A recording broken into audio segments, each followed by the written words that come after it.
Okey, Assalamualaikum warahmatullahi wabarakatuh dan selamat sejahtera kepada semua pelajar yang akan mengikuti kelas ASK pada hari ini bersama saya Cikgu Nora Syikin.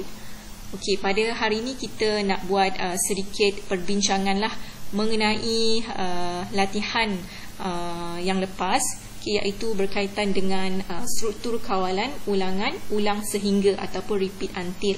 Okay, saya sudah semaklah rata-rata jawapan kamu semua, okay, berkaitan dengan latihan ini, soalan ini. Okay, soalan ini adalah berkaitan dengan seorang pelajar mendapat voucher buku bernilai RM50 untuk keperluannya membeli buku. Okay, kemudian pelajar tersebut memasuki kedai buku dan memilih buku sehingga berjumlah RM50, dan tuliskan siri kod dan carta alih bagi situasi ini. Okey, jadi pelajar ini perlu menggunakan voucher buku RM50 sehinggalah habis, sehinggalah habis voucher ini. Okey, ini adalah jawapan, dua jawapan daripada rakan kamu, iaitu Hao Miaoyin dan juga Tan Hui Juan. Okey, kita lihat jawapan Hao Miaoyin dulu. Okey, kita lihat dia punya siri kod. Okey, mula masuk kedai buku, setkan jumlah buku sama dengan RM50 ataupun setkan voucher buku, sama dengan RM50.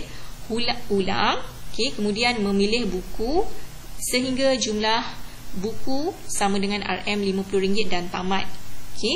Ini dia punya siri kod. Siri kod dia betul. Kemudian kita lihat dia punya carta alih. Carta alih mula, kemudian masuk kedai buku. Masuk kedai buku ni sebenarnya merupakan aktiviti ataupun proses, di mana kita perlu ataupun hanya menggunakan simbol 4 segi tempat ataupun rectangle. Kenapa saya katakan ianya satu proses, satu aktiviti saja? Sebab ianya bukanlah satu kemasukan data. Tak apa, nanti sekejap lagi saya terangkan. Walaupun ada perkataan masuk, masuk kedai buku, tetapi ia tidak melibatkan proses kemasukan data. Tak apa, sekejap lagi saya terangkan dengan lebih jelas. Kemudian setkan jumlah buku sama dengan RM50. Kemudian memilih buku, jumlah buku sama dengan RM50 jika ia tamat. Jika tidak, dia perlu ulang semula memilih buku sehingga jumlah buku RM50. Begitu juga dengan jawapan Tan Hui Juan. Jawapan dia adalah lebih kurang sama saja. Kita lihat dia punya siri kod. Mula masuk kedai buku, setkan jumlah buku sama dengan RM50. Ulang, kemudian memilih buku sehingga jumlah buku sama dengan RM50 dan tamat. Begitu juga dengan dia punya carta alih. Sama saja. Apa yang bagusnya dalam siri kod ini, kalau kamu lihat ada pengulangan, dia ulang perkataan jumlah buku sama dengan RM50. Di bawahnya pun sama, jumlah buku sama dengan RM50. Nampak tak? Variable dia adalah konsisten. Begitu juga dengan Hao Miaoyin. Dia punya variable dia jumlah buku sama dengan RM50. Di bawah pun menggunakan perkataan yang sama ataupun ayat yang sama, jumlah buku sama dengan RM50. Dalam menulis coding, kita perlu menetapkan, biasanya kita perlu menetapkan variable yang sama. Nanti kamu akan belajar ini apabila kamu mula menulis coding di dalam sistem. Sekarang ni saya nak terangkan kepada kamu, mengapa masuk kedai buku adalah satu proses saja, bukan tidak melibatkan proses input ataupun output data. Contohnya, saya telah berikan penerangan sebelum ini. Untuk carta alih, untuk carta alih ada beberapa simbol yang perlu diketahui. Antaranya simbol parallelogram. Kalau lihat yang bawah sekali ini dipanggil sebagai simbol parallelogram. Di mana fungsi ataupun makna simbol ini adalah untuk paparan input ataupun output, ataupun yang melibatkan operasi input dan output data. Contohnya, Okey, apa yang berkaitan dengan proses input dan output data? Okey, di sini saya ada beberapa sistem yang boleh dikategorikan sebagai input, input data. Contohnya kalau kita nak login Facebook, kamu perlu masukkan email ataupun password. Okey, jadi apabila kamu masukkan email dan password, maksudnya kamu sedang memasukkan data. Memasukkan data, dan sistem Facebook ini akan kenal pasti. Identify your identity. Berdasarkan teks yang kamu masukkan. Kamu masukkan email, kamu masukkan password, bermaksud kamu sedang masukkan data. Kamu sedang masukkan data ke dalam sistem. Ini kita boleh gunakan simbol parallelogram. Begitu juga dengan penggunaan handphone ataupun mobile phone. Biasanya sekarang ni handphone dan mobile phone sangat canggih. Kita hanya menggunakan fingerprint ataupun cap jari saja untuk handphone itu ataupun mobile phone itu kenal pasti kita adalah dia punya tuan. Tuan handphone. Pemilik handphone, owner handphone. Contohnya kita setkan kita punya cap jari kita, fingerprint kita. Kemudian apabila kita nak akses handphone kita, kita hanya perlu menggunakan cap jari saja. Setiap manusia di dalam dunia ini mempunyai cap jari yang berbeza. Tidak pernah sama. Takkan sama antara cap jari awak dengan cap jari rakan-rakan awak yang lain. Pasti berbeza. Jadi cap jari ini digunakan untuk identify your identity lah. Untuk kamu akses maklumat ataupun untuk kamu akses kamu punya handphone. Jadi apa yang kamu masukkan ini adalah kamu masukkan data. Tetapi bukan teks, kamu masukkan data image.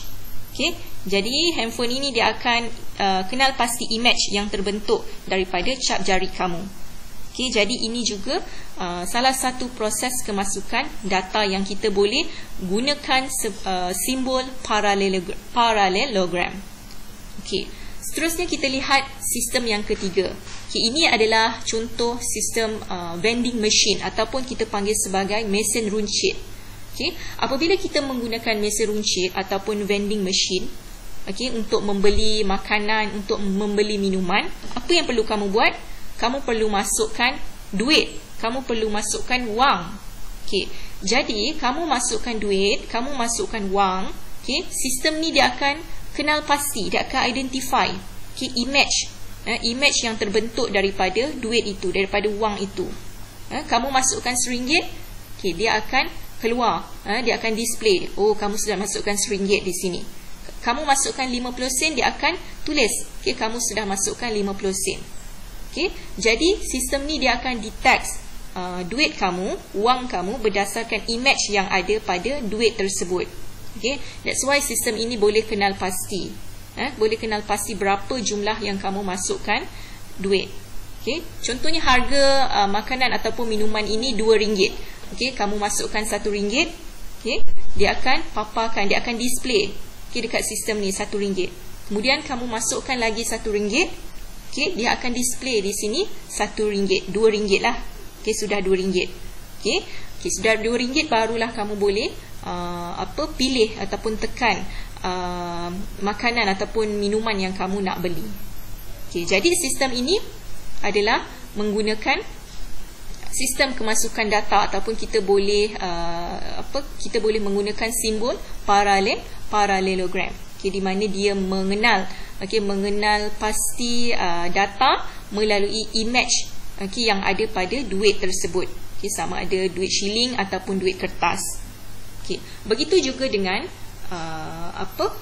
sistem yang keempat ini dipanggil sebagai mesin CDM ataupun CDM machines. Yang terdapat di bank-bank dan sebagainya lah. Contohnya kamu masukkan duit, ibu bapa kamu masukkan duit. Sistem ni dia akan display. Sistem ini dia akan display di screen. Dia akan paparkan berapa jumlah yang telah kamu masukkan duit di dalam mesin ini. Jadi ini juga adalah berdasarkan pengecaman image. dia akan dia akan identify berapa duit yang telah kamu masukkan berdasarkan image yang terdapat pada wang tersebut. Okay, jadi sistem itu akan identify berapa kuantiti yang telah kamu masukkan. Okay, ini adalah sistem ataupun mesin CDM. Okay, mesin CDM untuk masukkan duit ke dalam mesin. Okay, untuk transfer duit. Contohnya kakak kamu ataupun abang kamu belajar jauh, belajar overseas ataupun belajar di universiti tempat yang jauh, ibu bapa kamu nak masukkan duit, nak transfer duit, boleh menggunakan mesin.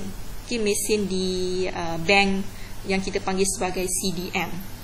Ini adalah contoh-contoh kemasukan data, proses kemasukan data yang kita panggil sebagai input, yang boleh kita gunakan simbol parallelogram.